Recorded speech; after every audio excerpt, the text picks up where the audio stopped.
This is an actual keychain he has.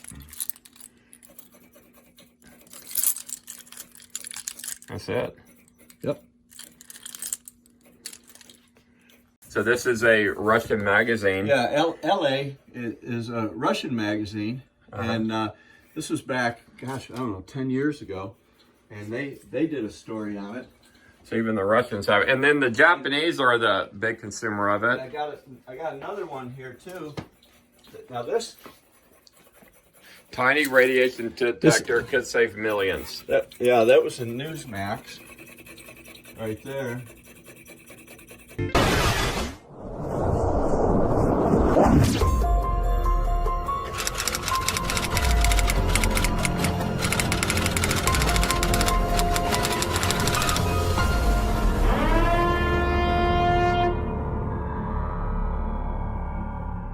Guys, welcome back to another episode of Atlas Survival Shelters. I hope you're all doing fantastic today. You know what I've carried for the last 9 years? A NUK-Alert. Now, what is a NUK-Alert? A NUK-Alert is a little device that detects radiation in the air. So these things became very, very popular after Fukushima happened in Japan. And the guy who makes these is a guy named Shane Connor, and his company is called KI4U. We're going to get up off my butt right here, and we're going to go see Shane Connor, and he's going to talk about radiation and introduce you to the NUK-Alert. Guys, this little tiny device, guys, can save your butt one day. Shane, how you doing? I'm back. Good to see you. I came in to talk to you about the NUK-Alert, which is the thing that you carry on your keychain so you can tell how much radiation is in the air, but you wanted to talk about something else first? Yeah, let me, we'll get to the NUK-Alert, but I want to talk about why it's important, why the high range of the NUK-Alert is important. And I wanted to start by talking about the fallout radiation and what it is we're dealing with and the kinds of numbers that we need to know about. When a nuke goes off, of course, we've got the intense heat, the light pulse, and we've got the blast. And then later, we've got to deal with the fallout. Everybody's familiar with the big mushroom cloud. The winds are going to blow right there. Yeah. Yeah, the winds are going to blow it downwind. And if you're downwind in that, you're going to have to deal with the fallout. The fallout is dangerous. It's small particulate matter. In fact, when it starts falling, if you have a white car outside that's parked, a clean white car, you'll actually be able to see the fallout on the car. It'll be tiny little dark brown and black spots, like little pieces of sand, and that's the actual fallout falling out from the plume, from the mushroom cloud. Fallout is dangerous because it's giving off so much radiation.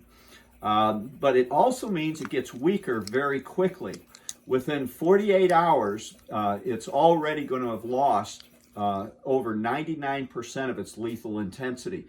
And what our job is we need to know when it's come, that we need to go to shelter or have already left the area before it even gets there. And then we need to know when it's safe to come back out again. And that confirmation is going to be with tools like the NUK-Alert or any of the civil defense instruments, but they have to be high-range instruments to do that job.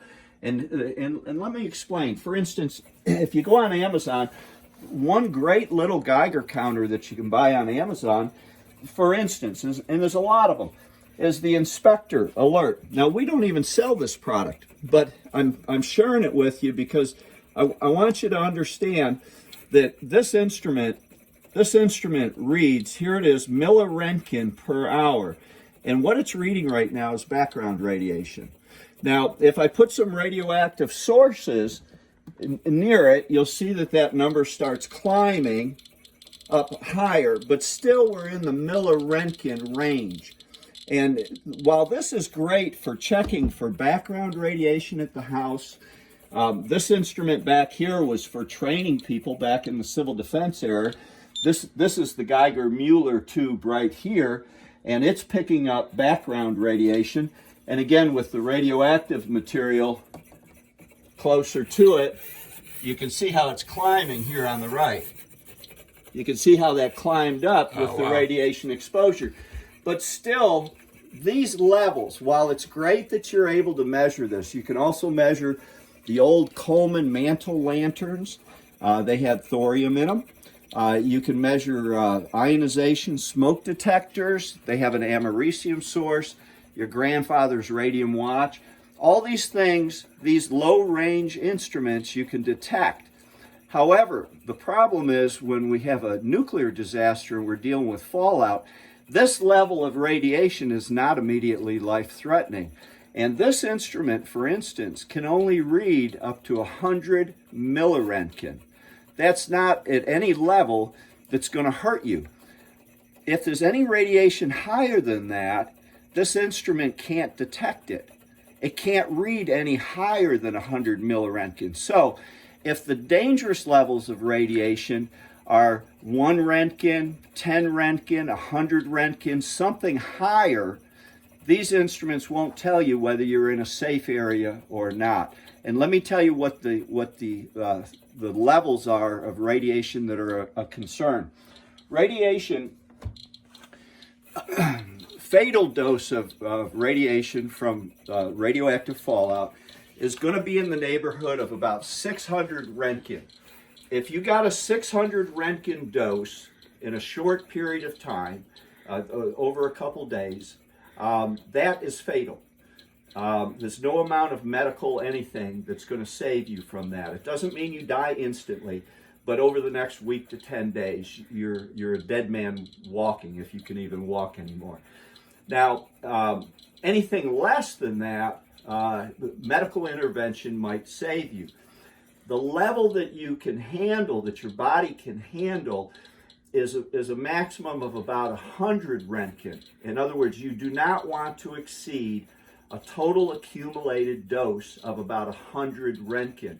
Now that's way above normal safe time levels, etc. But it's a level that if you showed up at the hospital and you were able to say, hey, I got a 100 Roentgen dose, they're not even going to treat you for it because there's nothing to treat. You're going to get over it. It's not something high enough that you would even be treated. So what I'm saying is we want to stay at a level that's below 100 Roentgen, and the instruments that you buy on Amazon, the low-level instruments, they can't even measure anything over 1 Roentgen. Then what are they good for? They're good for what we're doing right now. We could check food and water, and we could go ahead and see what background radiation is. You know, this is reading like 0.04 milliroentgen. Now, if I take this on an airplane with me, it's going to read 20 times higher at elevation. If I had this device with me, it's going to read 20 times higher. That's what you got when you're flying in an airplane. Why is that? Because of the lack of atmosphere above you to stop the cosmic radiation from the sun and the stars. That's what you normally have. It's about 20 times higher than normal background rate. Again, it's not at a level that's life-threatening. This instrument can't read, it cannot read more than 100 milliroentgen, this device right here. And we need to be able to know when we're getting into the Roentgen, the 1, the 10s. See, when we have fallout, here's the thing. When we have fallout, we could have 1 to 2 to 3 Roentgen everywhere. And that's not a big deal. What we have to be able to do, though, is avoid going into an area or staying in an area that's 30 Roentgen or 60 Roentgen or 300 Roentgen, because now we're going to accumulate a dose that's going to be too high. And let me explain doses. The intensity of the radiation is one thing. The time spent there is the thing you have to multiply it by to see what the dose is. It's kind of like a speedometer and an odometer. If you're doing 40 miles per hour for 2 hours, you're gonna show 80 miles on the odometer, right? Okay. With radiation, if the radiation is 40 Roentgen per hour, that's the intensity of it, and you spent 2 hours there, you've just acquired a dose of 80 Roentgen. And remember, we want to stay under 100.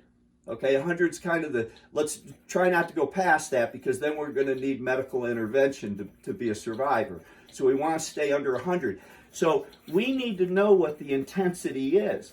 And if your device can't even read 1 Roentgen, because that's too high a level for its capability. If it's too sensitive that it can only read stuff below that, you're not going to know whether you just walked into an area that's 2 Roentgen per hour, or 20, or 200, or 2,000.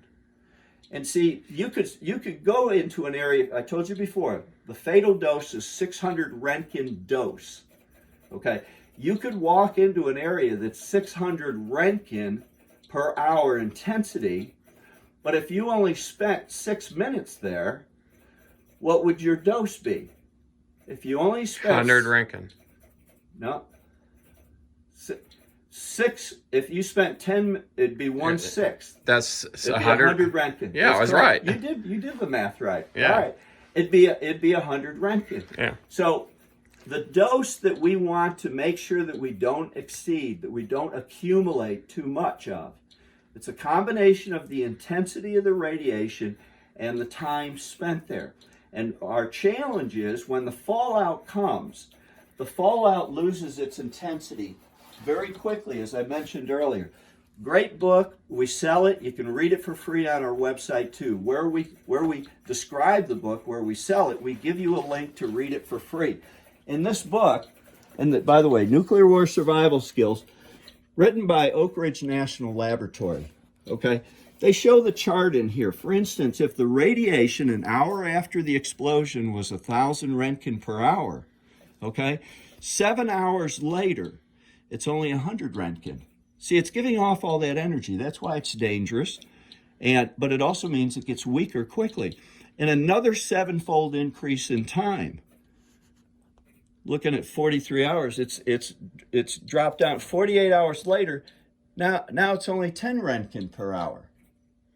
Okay? Yeah. So we've gone from 1,000. So in 48 hours, you could spend 10 hours in there basically at 10 Roentgen an hour and only get 100 Roentgen. And it's still going down. Yeah. And it's still going down after that. So it's that first 48 hours most important. Absolutely. Absolutely. Yeah. So here's what could happen.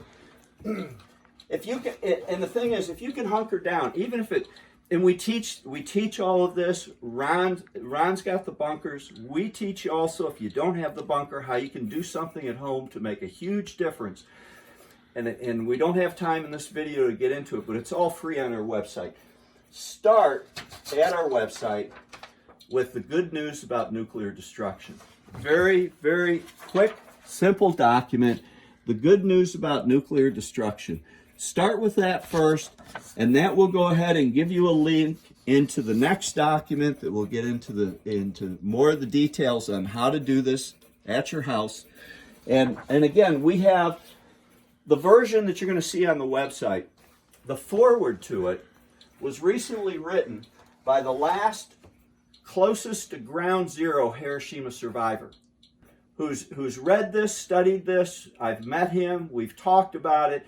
And he'll tell you that 90% of the casualties from Hiroshima were 100% avoidable if only people had known what's in this document, the good news about nuclear destruction. Now, he lives in Utah now, and his concern is that he sees the American people are as ignorant about the effects of nuclear weapons and how to avoid needlessly becoming a casualty.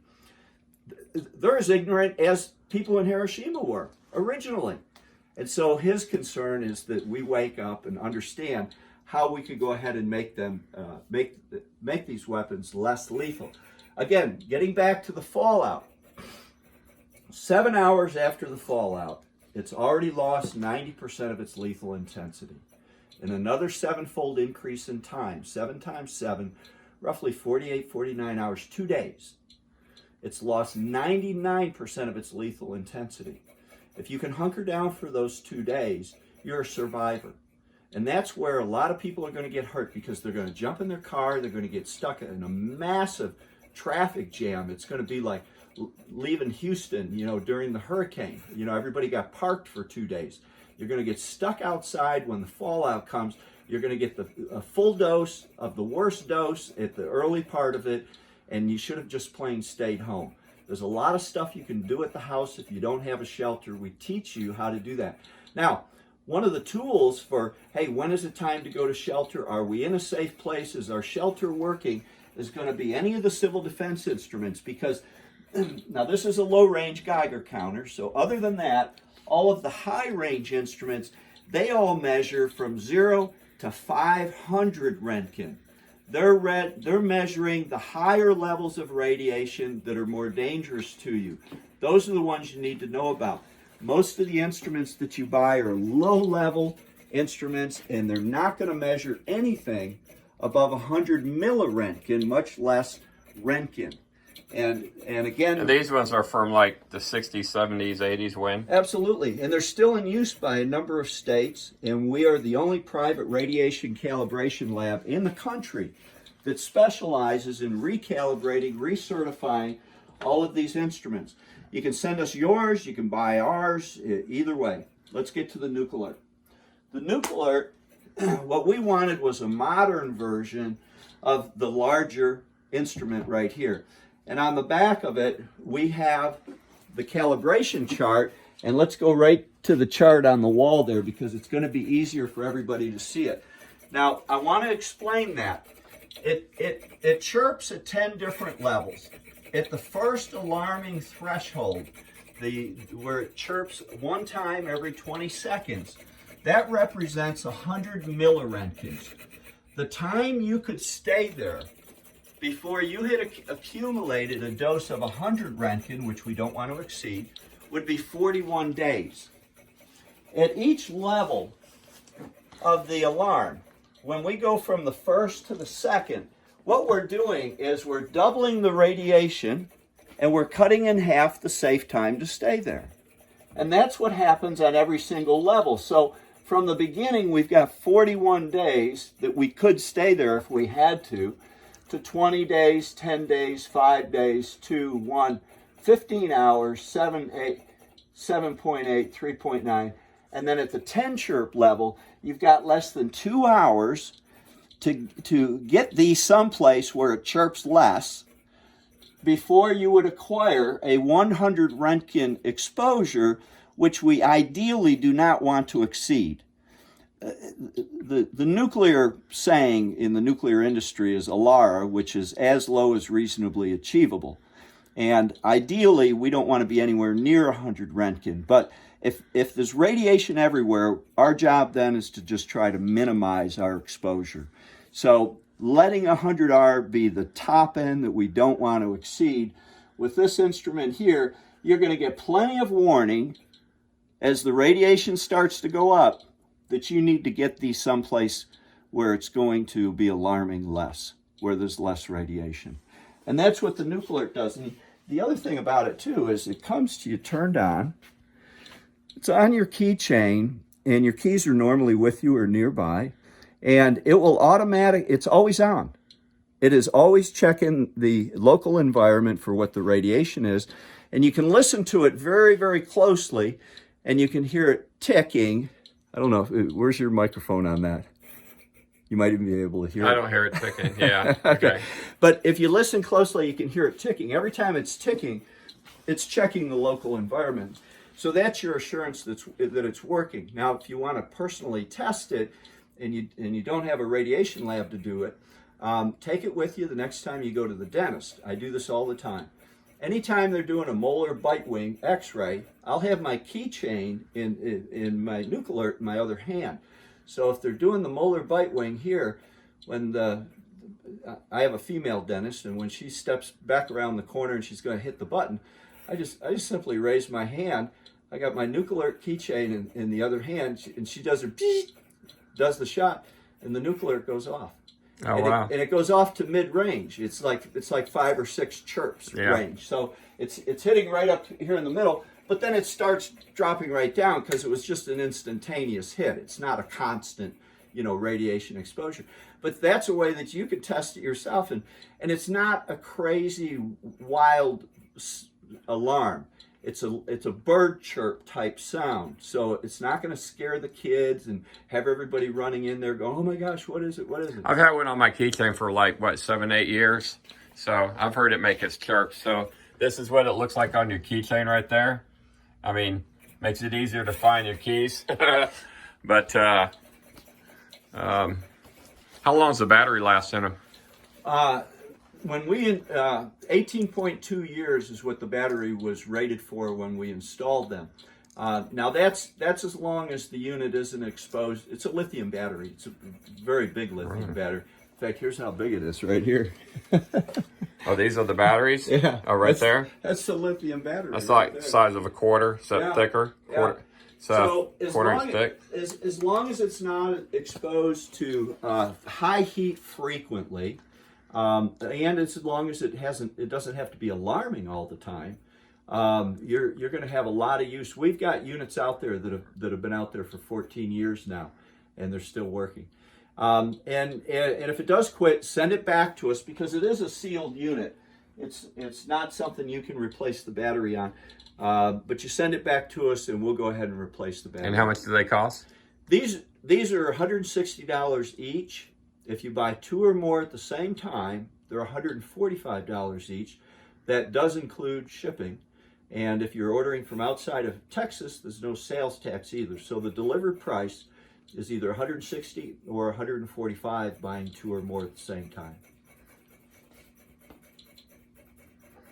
All right. Well, Shane, I appreciate it. So this is the second video from Shane, and I will put the name of his business across the screen. It's ki4u.com, and I'll put his name his phone number across the screen there too. And guys, I will come back and see Shane again in the future. We'll do a third video. Great. Thank you.